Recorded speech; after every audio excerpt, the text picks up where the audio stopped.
के लिए जो मेहनत और जुस्तजू कर रहे हैं, इंशाअल्लाह ताला आने वाले विधानसभा असम्बली के इंतखाबात में ज़रूर मजलिस इत्तेहादुल मुस्लिमीन के तमाम उम्मीदवारों को आप अपनी दुआओं से, अपनी सरपरस्ती से और अपनी वोट से कामयाब और कामरान करेंगे। मेरे अजीज दोस्तों और बुजुर्गों, ये मेरी खुशकिस्मती है कि मैं दोबारा अल्लाह सुब्हानहू व तआला ने मुझे इस तारीखी सरजमीन पर आने का मौका दिया और अल्लाह ने मुझे ये एजाज़ बख्शा कि मैं एक ऐसी गयूर सरजमीन पर बसने वाले गयूर अवाम से कुछ अपनी दिल की बात उनके सामने रख सकूं।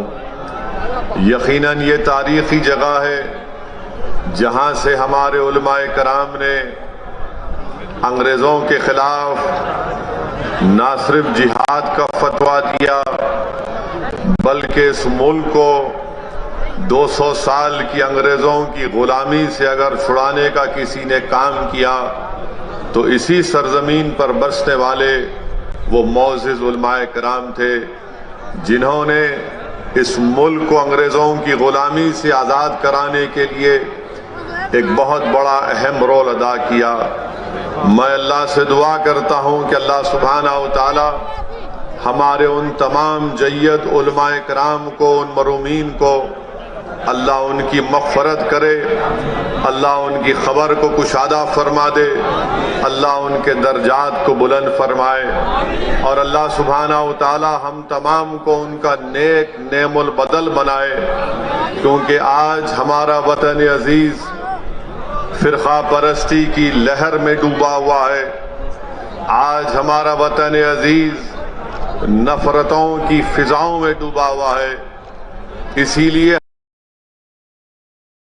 हमारे बुजुर्गों के कुर्बानियों को हमको सामने रखकर दोबारा हमको जद्दोजहद का आगाज करना है और जहां पर हमारे बुजुर्गों ने इस मुल्क को अंग्रेजों की गुलामी से आजाद करवाया, मैं आपसे अर्ज करने आया हूं कि आज मौजूदा दौर में हमको हमारे मुल्क में जो नफरतों की फिजाओं में इजाफा किया जा रहा है, जो भेदभाव किया जा रहा है, एक तरीके से हुकूमतें अक़लियतों को दबाने और कुचलने की बातें कर रही हैं। आज हमको दोबारा एक जद्दोजहद का आगाज करना पड़ेगा ताकि इस मुल्क को हम फिरका परस्ती के जहर से पाक कर सकें, ताकि हम इस मुल्क को मुसलमानों की नफरत से पाक कर सकें, ताकि हम इस मुल्क की जो यहाँ पर हमारे बुजुर्गों ने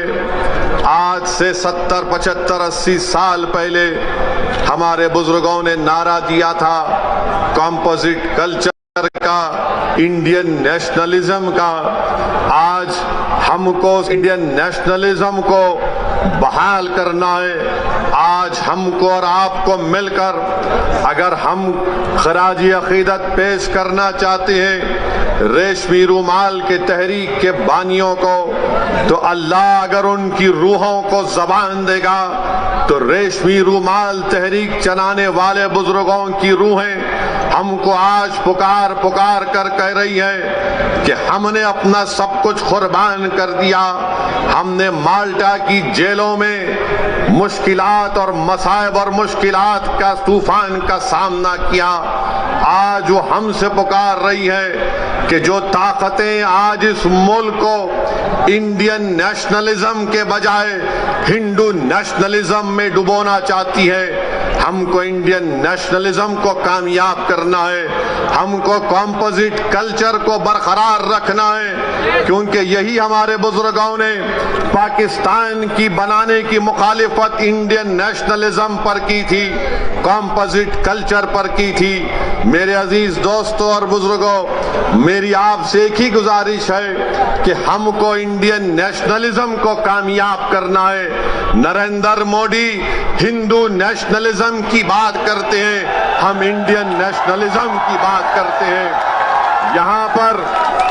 यहाँ पर मौजूद जो मोदी के चाहने वाले मीडिया के चमचे हैं, वो जरूर हमसे सवाल करेंगे कि असदुद्दीन ओवैसी, तुम ये बताओ कि मोदी ने कहाँ कहा था हिंदू नेशनलिज्म की बात। तो मैं उन मीडिया के, उन मोदी के भक्तों से कहना चाह रहा हूं कि आप नरेंद्र मोदी के राइटर्स का इंटरव्यू पढ़ लीजिए उठाकर, जहां पर नरेंद्र मोदी ने इस तरह की बात की थी।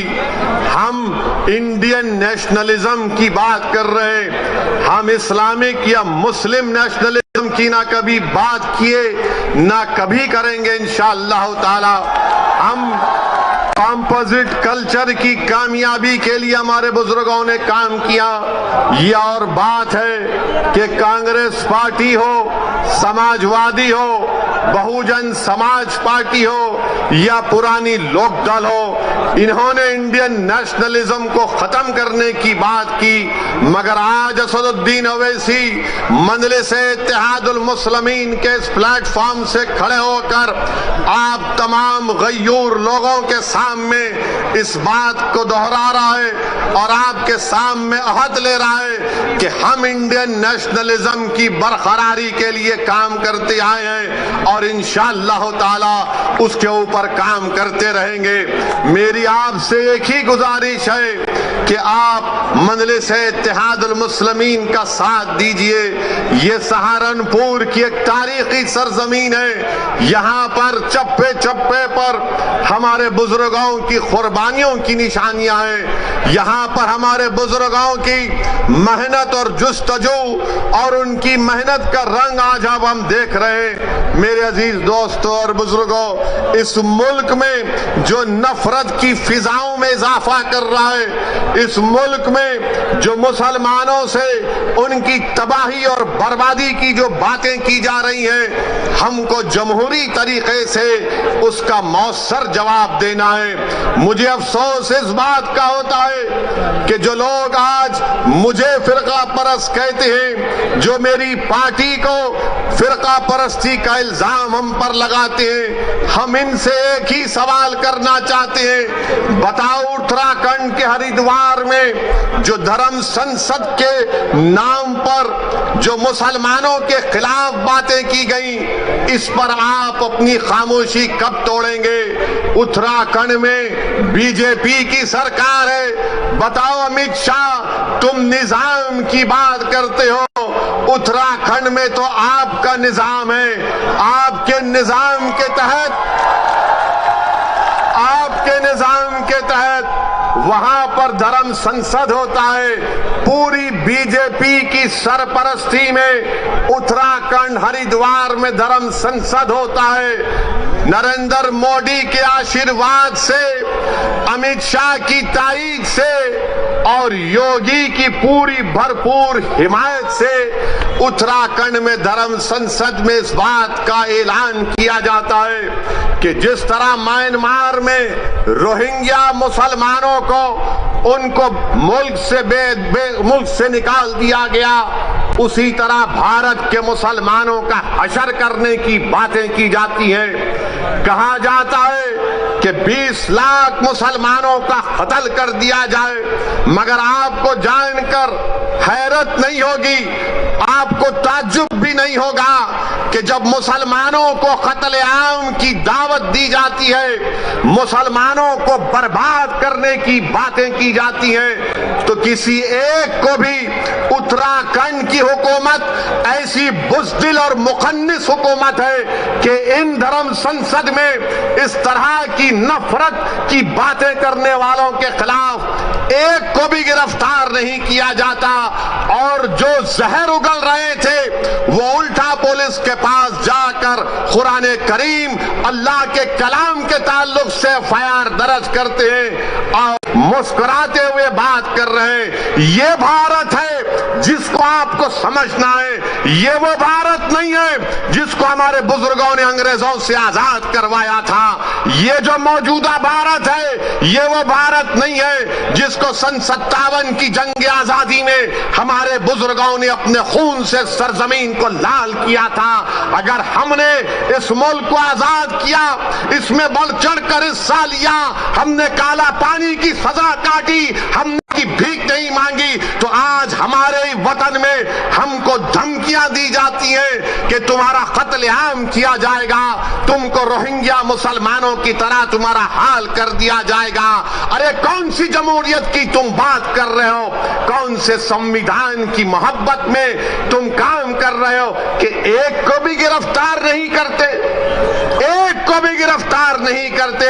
बताओ नरेंद्र मोदी, बताओ अमित शाह, बताओ उत्तराखंड की बीजेपी की सरकार, आज तुम्हारी नाक के नीचे खड़े होकर भारत की सबसे बड़ी अक़लियत मुसलमानों से इस तरह की धमकियां दी जा रही हैं और कोई हुकूमत कोई बात नहीं करती। सबसे पहले अगर उत्तराखंड में किसी ने इन जालिमों के खिलाफ अगर कंप्लेन दी तो उसका नाम नैयर काज़मी मजलिस इत्तेहादुल मुस्लिमीन के सदर थे। उन्होंने जाकर पुलिस स्टेशन में कंप्लेंट दर्ज कराई। अब नैयर काज़मी मुझसे कह रहे थे कि उत्तराखंड में जगह जगह पर उसके खिलाफ एहतजाज हो रहा है, तो उत्तराखंड की बीजेपी की सरकार नैयर काज़मी के पास अपने लोगों को भिजा कर कहती है कि नैयर काज़मी, अगर तुम एहतजाज को बंद नहीं करोगे तो हम तुमको जेल में डाल देंगे। मैं उत्तराखंड की सरकार से कहना चाह रहा हूं, जेल में डालना है डाल दो, मगर याद रखो तुम हक की आवाज को दबा नहीं सकोगे। अगर आज नैयर काज़मी ने कंप्लेन दी तो भारत के संविधान को बचाने के लिए कंप्लेन दी। अगर आज मजलिस आवाज उठा रही है उत्तराखंड के धर्म संसद में जो जहर अफशानी की गई इसलिए कि भारत को बचाना है, ये भारत जो हमारा देश है, हमारा वतन अजीज है, इस भारत का कोई मजहब नहीं है। ये भारत ना हिंदुओं का है, ना मुसलमानों का है, ना ईसाइयों का है, ना सिखों का है। ये भारत किसी का भी नहीं है, ये भारत सबका है, चाहे वो खुदा को मानता हो या ना मानता हो। ये भारत की खूबसूरती है। बीजेपी इसको सिर्फ एक मजहब से जोड़कर ये बताना चाहती है कि ये मुल्क सिर्फ एक मजहब का है या एक आरएसएस की आइडियोलॉजी के मानने वालों का है। आरएसएस वालों, तुम क्या एक मिसाल पेश कर सकते हो कि मुल्क की जंग आजादी में तुम्हारे कौन से लोगों ने अंग्रेजों के खिलाफ आजादी में हिस्सा लिया? क्या तुम्हारे किसी एक लीडर का तुम नाम बता दो? अरे तुम तो अंग्रेजों से मिले हुए थे। तुम्हारे उस वक्त के सर संचालक ने कहा था, तुम्हारे उस वक्त के सर संचालक ने कहा था कि आजादी की लड़ाई में हिस्सा मत लो।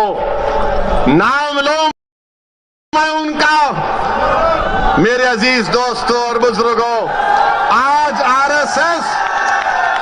आरएसएस भारत के मुसलमानों को देशभक्ति सिखा रही है। जब जरूरत थी अंग्रेजों के खिलाफ लड़ने की तो आप तो खामोश बैठे हुए थे। जब जरूरत थी जेल को जाने की तो आप अपने घर में बैठे हुए थे। अरे हमने हर मैदान में इस मुल्क को अंग्रेजों की गुलामी से आजाद करवाया। नरेंद्र मोदी की जबान से आप कभी नहीं सुनेंगे कि आरएसएस ने इस मुल्क की आजादी के लिए अपना खून या पसीना बहाया। नरेंद्र मोदी बात करेंगे औरंगजेब की, नरेंद्र मोदी बात करेंगे शिवाजी की। नरेंद्र मोदी कभी बात करो सन 57 की जंग आजादी में। बताओ ये लोग आज जो नफरत फैला रहे हैं इनका क्या रोल रहा? इनका कोई रोल नहीं रहा। बात करते हैं तो जिना की बात करते हैं। अरे इसी सरजमीन से हमने टू नेशन थियरी को रिजेक्ट किया, मुस्तरद किया। हमने इंडियन नेशनलिज्म और कॉम्पोजिट कल्चर की बात की थी। अगर आज हम यहाँ पर सहारनपुर में है, देवबंद में है, गंगों में है, तो वो जिना के पैगाम को ठुकराने की सबसे बड़ी जीती जागती मिसाल है। मगर इनको सिर्फ जिना याद आता है, समाजवादी को भी आजकल जिन्ना याद आ रहे हैं, अखिलेश को भी जिन्ना जबान पर चढ़ गया, बीजेपी के तो दिल दिमाग पे चढ़ता ही रहता है। मेरे अजीज दोस्तों और बुजुर्गों, एक और धर्म संसद हुआ छत्तीसगढ़ में। कांग्रेस ने कहा जब बीजेपी कर सकती है तो हम क्यों पीछे हटें। कांग्रेस की सरकार छत्तीसगढ़ में, वहां पर धर्म संसद होता है और उस छत्तीसगढ़ रायपुर के धर्म संसद में कांग्रेस का कैबिनेट रैंक का मंत्री बैठा हुआ है, बीजेपी के बड़े बड़े नेता बैठे हुए हैं और उसमें से एक महाशय ने महात्मा गांधी को गाली दे दी, गोडसे की तारीफ कर दी और साथ में मुसलमानों के खिलाफ जहर बका। उसी धर्म संसद में यह भी कहा गया, अगर मैं कहूं आपके सामने तो यकीनन मुझे कहना पड़ेगा क्योंकि रिकॉर्ड है।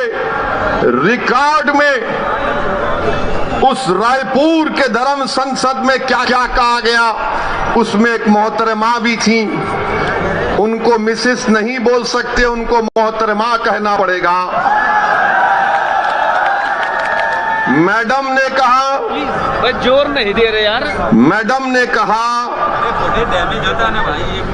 कि मैडम ने कहा कि धर्म संसद इसीलिए हम कर रहे हैं क्योंकि बच्चियां 18 साल की उम्र में दूसरी जात के लोगों के साथ भाग जाती है। मैडम आपको कैसे मालूम भाग जाती है?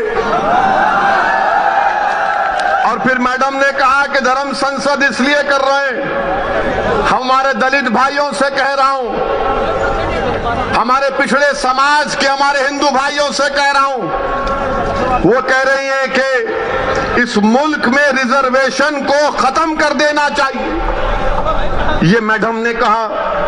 एक ने कहा अगर इंसानियत को बचाना है, ये रामदास इनका नाम है, बच जाइए।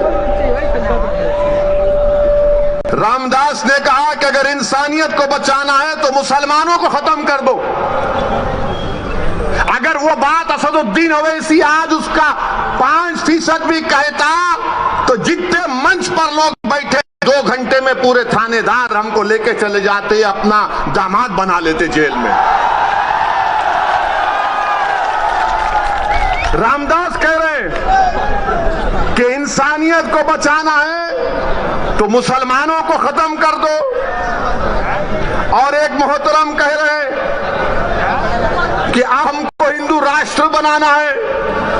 ये कांग्रेस की सरकार है, कांग्रेस बीजेपी दोनों बैठे हुए हैं, मगर केस किस पर बुक हुआ? वो आदमी पर बुक हुआ जिसने गांधी को गाली दी थी। क्या गांधी भारत के मुसलमानों से बड़ा है? मेरा मानना यह है कि गांधी भी बराबर है, भारत का हर नागरिक बराबर है। अगर गांधी को गाली दी गई और मुसलमान को गाली दी गई तो दोनों पर केस बुक होना चाहिए। मगर अब कल शाम से देखेंगे हमारे मीडिया के दोस्त जिनके चहीते हम सुसरे हैं, इनके पप्पा मोदी हैं, वो चलाएंगे ओवैसी ने गांधी को बोल दिया। हम ये पूछ रहे हैं कि गांधी को गाली देने पर मुकदमा अगर हो सकता है तो मुसलमान को खत्म करने का मुकदमा क्यों नहीं होगा? तुमको अगर गांधी से मोहब्बत है तो भारत के मुसलमानों से ही मोहब्बत रखो, क्योंकि गांधी ने भूख हड़ताल की थी पार्टीशन के वक्त, जब मुसलमानों को काटा जा रहा था फसादात में। 1 दिन नहीं, 2 दिन नहीं, गांधी ने कई दिन भूख हड़ताल की और इस शर्त पर अपनी भूख हड़ताल को गांधी ने खत्म किया था कि मुसलमानों की जान और माल की हिफाजत करनी चाहिए। कुतुबुद्दीन बख्तियार काकी के आस्थाने को जला दिया गया था। गांधी ने कहा कि उसको बनाना पड़ेगा, तब मैं भूख हड़ताल खत्म करूंगा। अरे गांधी से मोहब्बत है तो मुसलमानों से नफरत क्यों है, तुमको बताओ हमको। मेरे अजीज दोस्तों और बुजुर्गों, ये बात को आपके सामने इसलिए बयान कर रहा हूं ताकि ये जो रात अंधेरी है, मैं पिछले 5 साल से कह रहा हूं, मेरी तकारीर उठा कर देख लो कि अंधेरी रात लंबी रहने वाली है। ये अंधेरी रात लंबी रहने वाली है, याद रखो मेरी इस बात को। हाँ, इस अंधेरी रात में सेकुलर जहन रखने वाले हमारे हिंदू भाई आज भी हैं, जो अंधेरी रात में जुगनू की तरह चमक कर कुछ उम्मीद की शमा जलाए बैठे हैं। मगर याद रखो, ये अंधेरी रात है जो नफरत फैला रहे हैं। ये भारत के दुश्मन है जो मुसलमानों को खत्म करने की बात कर रहे हैं। ये भारत के दुश्मन है, ये भारत के संविधान के दुश्मन है, ये अंबेडकर के दुश्मन है, ये गांधी के दुश्मन है, ये मौलाना अबुल कलाम आजाद के दुश्मन है, ये मुजाहिदीन आजादी के दुश्मन है। मेरे अजीज दोस्तों और बुजुर्गों, अभी जनाब शौकत अली साहब ने जिक्र किया अपनी तकरीर में कि किसी ने कहा कि असदुद्दीन ओवैसी की गर्दन को काट देंगे। मेरी गर्दन की फिक्र मत करो, मेरी गर्दन की फिक्र मत करो। मैंने तो अशहदु अल्ला इलाहा इल्लल्लाह व अशहदु अन्ना मुहम्मद रसूलुल्लाह कहकर अपनी जान को अपने रब के हवाले कर चुका हूं। जन्नत के एवज में इंशाअल्लाह ताला अपनी जान को अपने रब के हवाले कर चुका हूं। वो मुझे खून के लुथड़े से बनाया है, जब वक्त आएगा चले जाएंगे। कोई नहीं टिकेगा इस दुनिया में, कोई नहीं टिकेगा। बड़े बड़े वजीर आजम आए, सबको जाना पड़ा। कितने प्रधानमंत्री आए, सबको जाना पड़ा। मैं भी जाऊंगा। तुम अपनी फिक्र करो, तुम अपनी फिक्र करो कि मेरी गर्दन काटेंगे। गर्दन काटने से क्या हक की आवाज दब जाएगी? क्या गर्दन काटने से सच्चाई छुप जाएगी? क्या गर्दन काटने से जालिम के खिलाफ आप लोग नहीं लड़ेंगे? क्या गर्दन काटने से आप मजलूमों का साथ नहीं देंगे? क्या गर्दन कट जाने से आप इन जालिमों के खिलाफ एक शीशा पिलाई दीवार नहीं बनेंगे? आपको बनना है। और मैं इन लोगों से कह रहा हूं कि ये जान से मारने की धमकी मुझे मत दो। मैं जब 12 साल की उम्र का था, जब से अपने घर के सामने ये संघ परिवार के लोग हमारे घर के पास आकर नारे लगाते थे, मेरे छोटे भाई अकबर भी इसको जानते हैं, जिस पर हमारे घर के सामने आते थे और नारा लगाते थे कि मुसलमान कब्रिस्तान या पाकिस्तान। 15-20 लोग आते थे, हमारे एक ताया थे, वो जब भागते थे तो पूरी अपनी चप्पलें छोड़कर भाग जाते थे।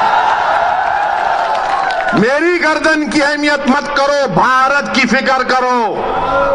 भारत असदुद्दीन ओवैसी से बड़ा है। भारत का कंपोजिट कल्चर हमारा कीमती खजाना है, इसकी हिफाजत करो। ये जो धर्म संसद में मुसलमानों के खिलाफ नरसिम्हार की जो बात कर रहे हैं, उनके खिलाफ तो कोई बोलो। बोलो अमित शाह तुम देश के होम मिनिस्टर हो, बोलो नरेंद्र मोदी तुम देश के प्रधानमंत्री हो।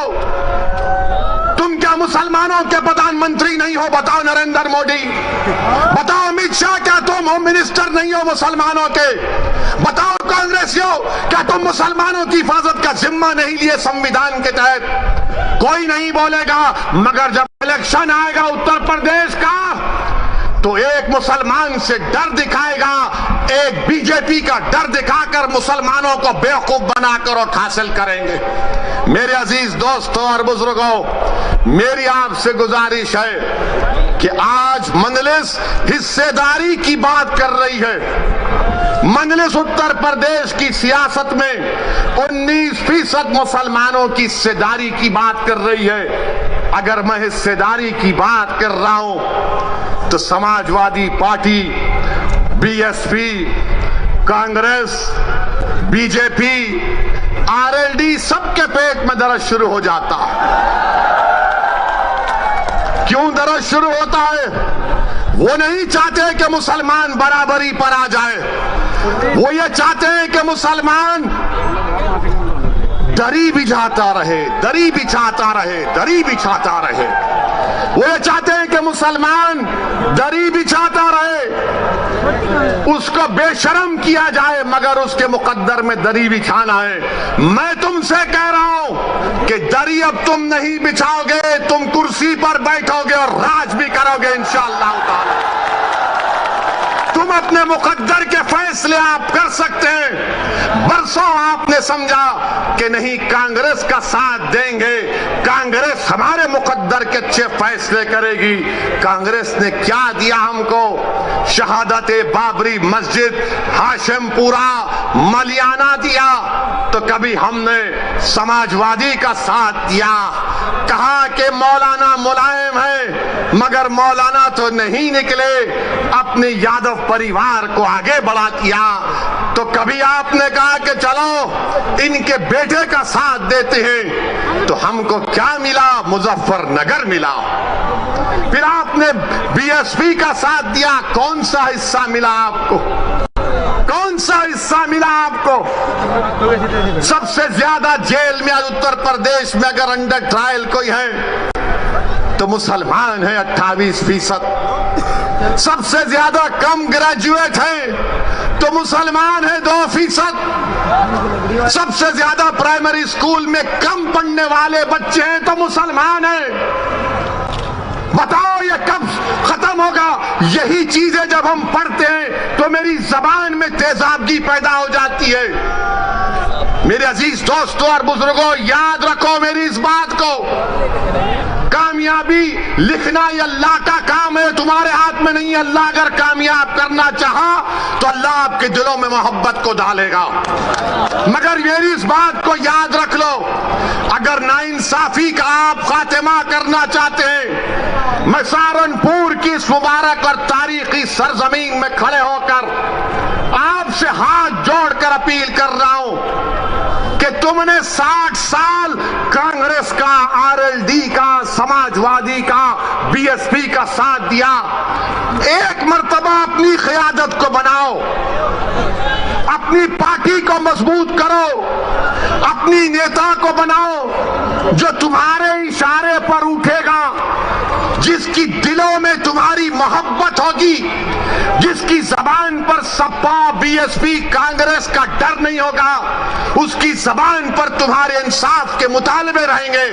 वो तब होगा जब आप अपने वोट से मजलिस के उम्मीदवारों को कामयाब करेंगे और लखनऊ में उत्तर प्रदेश की विधानसभा को भिजाएंगे। लोग उठकर कहेंगे मेरे आज के इस भाषण के बाद के ओवैसी जज्बाती तकरीर तो करता है, मगर अगर मजलिस के 8-10 एमएलए विधायक जीत जाते हैं तो क्या होता है? 400 की विधानसभा में मुझे किसी ने कहा था, किसी एक सेकुलर पार्टी के एक शख्स ने पार्लियामेंट में मुझसे कहा था, अरे ओवैसी तुम उत्तर प्रदेश को जाते हो, गरम भाषण देते हो, मगर अगर तुम्हारे विधायक जीत जाएंगे तो क्या होगा? मैंने कहा सर अभी पार्लियामेंट में तकरीर है, आकर बैठिए। उस वक्त हमने कहा आइए बैठिए। बोले क्या बोलोगे? मैं 4-5 मिनट हम बोलते हैं, बैठकर देखिए मजा आएगा। हमारा अल्लाह ने हमको बोलने की सलाहियत दी और फिर उसके बाद हम जब बाहर निकले हमने कहा बताओ कैसा लगा? तो कहा अगर तुम्हारी तरह बोलने वाले उत्तर प्रदेश की विधानसभा में पहुंच जाएंगे तो उत्तर प्रदेश में मुसलमानों की सफों में इनकलाब बर्पा हो जाएगा और इनकलाब बर्पा होगा इंशाअल्लाह ताला। इंशाअल्लाह ताला इनकलाब बर्पा होगा, क्योंकि अब तक हमने अपनी जबानों को दबा कर रखा। अब तक हमने अपने दिलों में जो हमारी ख्वाहिशात थी, जो उमंगें थी, जो जो ख्वाबें थी उनको दबा कर रखा। मेरे गय्योर नौजवानों, मेरे इज्जतदार कौम और मिल्लत के बुजुर्गों, उलमाए दीन से मैं आपसे गुजारिश कर रहा हूं कि इन ख्वाबों को पूरा उसी वक्त किया जा सकता है जब हम अपनी पार्टी के सियासी नुमाइंदों को कामयाब करेंगे। कोई उठकर बोलेगा ओवैसी मुसलमान अगर जीतेगा तो क्या सांप्रदायिकता को फायदा नहीं पहुंचेगा? मैं कहूंगा कि फिरका परस्ती खत्म होगी, फिरका परस्ती खत्म होगी अगर मुसलमानों के नुमाइंदे कामयाब होंगे। कोई पूछेगा कैसे? तो दैनिक भास्कर अखबार उठाकर देख लो आप। दैनिक भास्कर अखबार ने लिखा कि उत्तर प्रदेश में डीएम डिस्ट्रिक्ट कलेक्टर 28% ठाकुर हैं और ब्राह्मण समाज के हमारे भाई 22% हैं और 5% दलित और शेड्यूल ट्राइब से। कितनी आबादी में हिस्सा होगा ठाकुरों का और हमारे ब्राह्मण भाइयों का? 15-16% के करीब होगा, मगर 50% डीएम उनके हैं, 50% डीएम उनके हैं। समाजवादी की सरकार हो, बीएसपी की सरकार हो या बीजेपी की सरकार हो,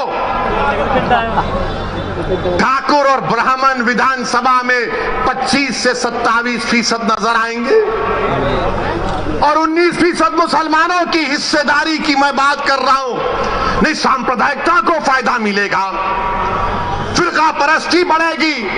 ये करेंगे तो बहुत अच्छा, ये दूध के नहले में हैं, ये बड़े पाकीज़ा हैं। और जब हम एक मजलूम कौम की इंसाफ की बात कर रहे हैं तो सब खामोश हो जाते हैं। मैं यहां पर हमारे हिंदू भाइयों से भी कहना चाह रहा हूं, असदुद्दीन ओवैसी और मजलिस किसी मजहब के खिलाफ ना थी, ना है, ना कभी रहेगी इंशाअल्लाह ताला।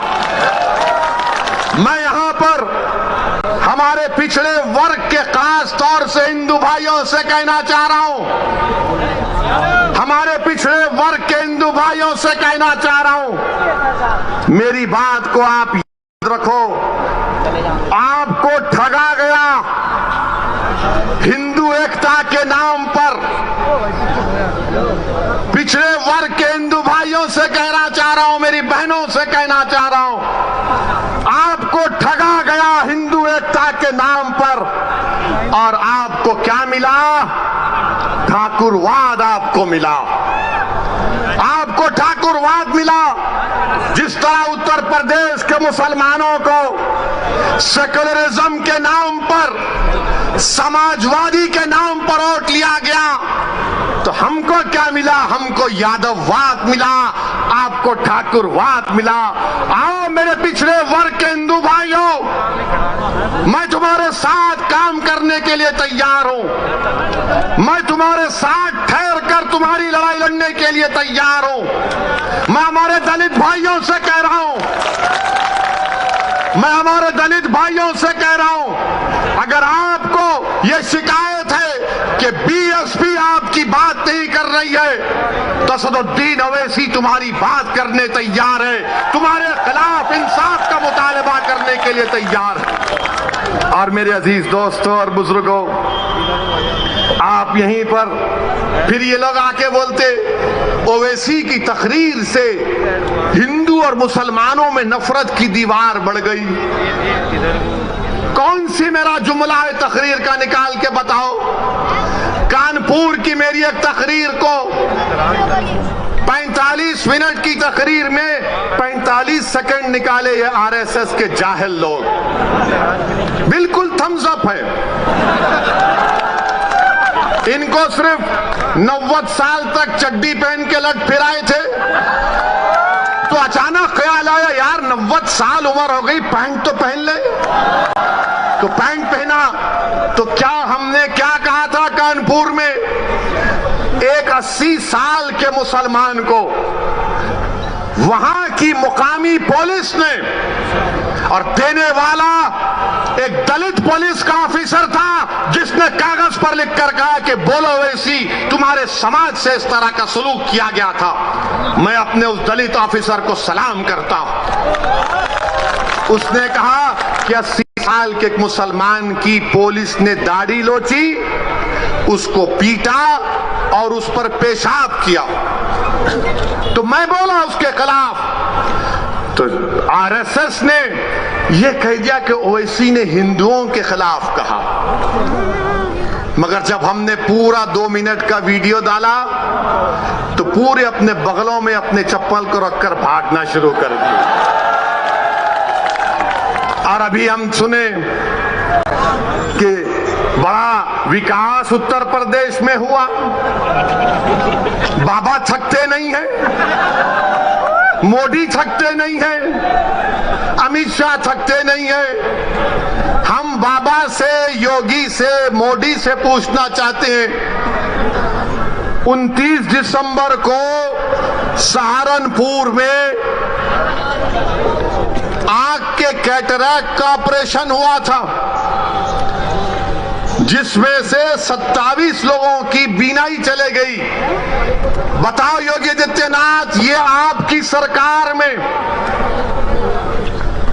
आंख का ऑपरेशन हुआ कैटरैक्ट का, सबकी बीनाई चले गई 27 लोगों की। तो अमित शाह बोलेंगे निजाम, एन से नसीमुद्दीन कह दिया, आई से इमरान कह दिया, जेडे से आजम खान कह दिया, और एम से बहरहाल कुछ कहा, हाँ उनका नाम कह दिया। अब ये अमित शाह को बड़ी मोहब्बत हो गई उर्दू से, उर्दू से बड़ी मोहब्बत हो गई अमित शाह आपको, आपका निजाम। अरे हम तो ये तय करे हैं कि उत्तर प्रदेश के हाकिम वक्त को बदलेंगे इंशाअल्लाह ताला। उत्तर प्रदेश के हाकिम वक्त को बदलेंगे।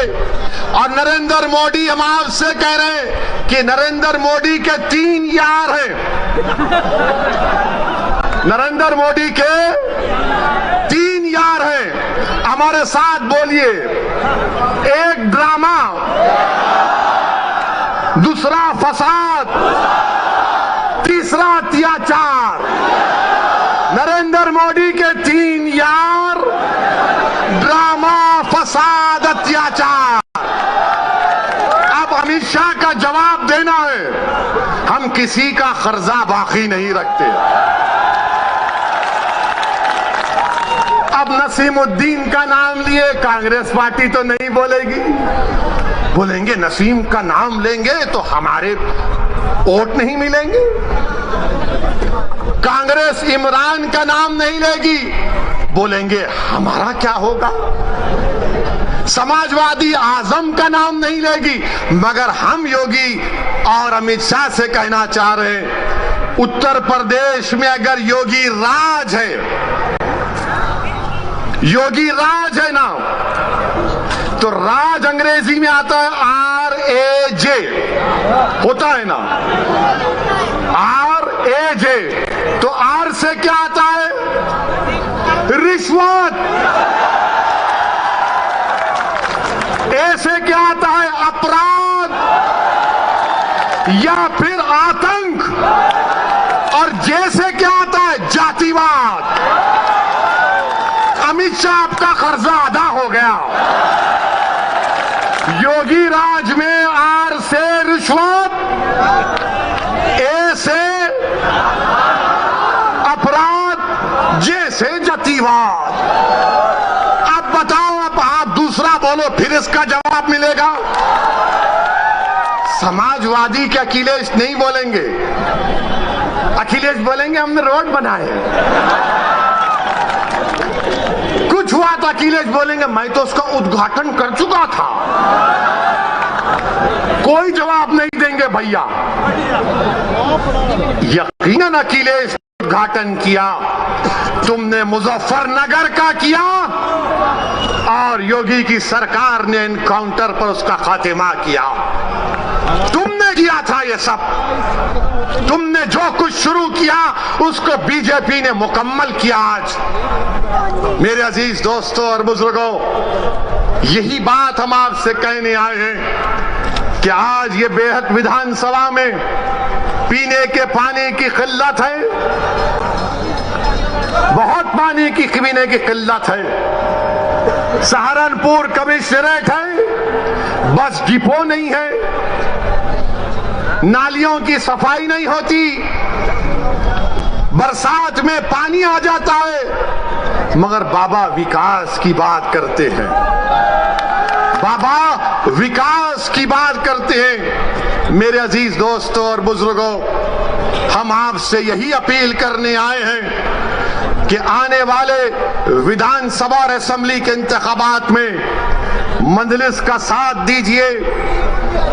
मैंने ये फैसला किया और फिर कह रहा हूं, हमने ये कहा कि हम कांग्रेस और बीजेपी को छोड़कर किसी से भी अलायंस करने के लिए तैयार हैं। तो सुनिए, तो एबीपी के चैनल पर एक मशहूर जर्नलिस्ट है पंकज साहब ने अखिलेश से पूछा कि आप ओवैसी से समझौता क्यों नहीं कर लेते, तो अखिलेश ने जवाब दिया कि ओवैसी पर बहुत से इल्जाम लगते हैं। अखिलेश साहब, इल्जाम तो हम पर ही लगता है ना, आप पर तो कुछ नहीं लगता। रिवर फ्रंट इल्जाम नहीं, लखनऊ से कानपुर रोड आप बनाए, आप पर कोई इल्जाम नहीं। आपने सब कुछ किया, आपके 10-10 उंगलियां घी में थी, मगर आजम पर इल्जाम लगा बकरी चोरी का और भैंस चोरी का। ये इल्जाम सिर्फ हम पर लगता है, ये 60 साल से हम पर इल्जाम लग रहा है, कभी आतंकवाद का, कभी फिरका परस्ती का, कभी पुलिस को मारने का, तो कभी किसी और इल्जाम का। अखिलेश यादव साहब, इल्जाम तो भारत के मुसलमानों के मुकद्दर का हिस्सा बन चुका है। अब हम इल्जामात की फिक्र नहीं करेंगे। सुन लो अखिलेश यादव, मुझे तुमसे कोई सर्टिफिकेट की जरूरत नहीं है। मैं इस जनता के दरमियान में जाकर अपनी दिल की बात करूंगा और इनके दिल को जीतूंगा और इनके वोट का मुतालबा करूंगा। तुम क्या दोगे? तुम 11% यादव हो, हम 19% मुसलमान हैं। अगर तुम मुख्यमंत्री बने और जनाब मुलायम सिंह बने तो मुसलमानों के वोट की खैरात से बने, तुम याद रखो इस बात। हम पर इल्जाम, अरे हमारे पे कुछ इल्जाम लगा, हमारी तारीख गवाह है, हमारी नबी की सीरत की किताबें पुकार कर कह रही हैं कि जिस पर इल्जाम लगता है अल्लाह उसको कामयाब करता है और करेगा इंशाअल्लाह ताला। इल्जाम है, कोई बात नहीं है, मगर याद रखो, चुनाव के बाद बच्चों की तरह नहीं रोना। चुनाव के बाद बच्चों की तरह सिसक कर नहीं रोना। हम तो रोते हैं अपने रब के सामने हाथ उठाकर। हम इन जालिमों के सामने अपनी बेबसी का इजहार नहीं करते, हम रब्बे कायनात के सामने अपनी बेबसी का इजहार करते हैं, क्योंकि वो गफूर रहीम है, वो सत्तार है, वो गफ्फार है, वो लतीफ है और अल्लाह हमको कामयाब और कामरान करेगा।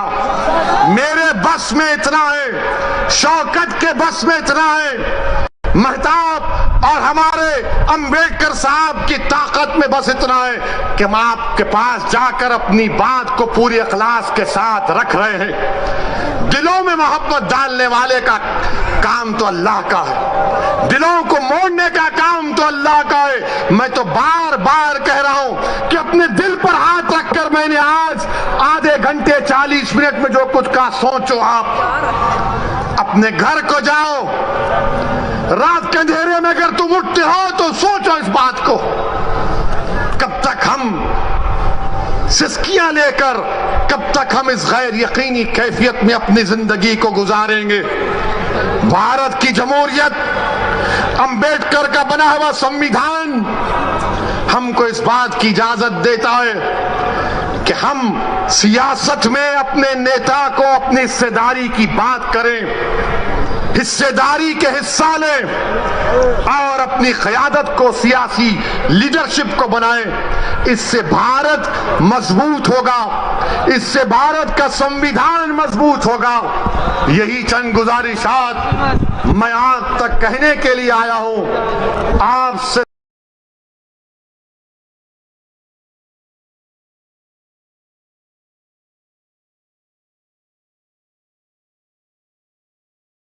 सिर्फ गुजारिश करूंगा कि अगर आप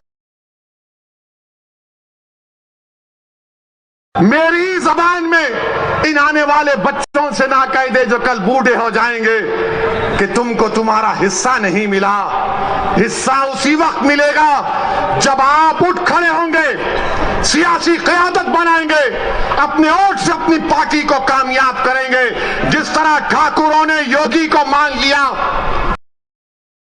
जिस तरह पिछड़ा वर्ग ने मोदी को अपना लिया, जिस तरह दलितों ने आज बहन जी और चंद्रशेखर आजाद को अपना नेता मानते हैं। आओ मुसलमानों, तुम मुझे नहीं तो खुद नेता बन जाओ, मैं तुम्हारे साथ ठहरने के लिए तैयार हूं।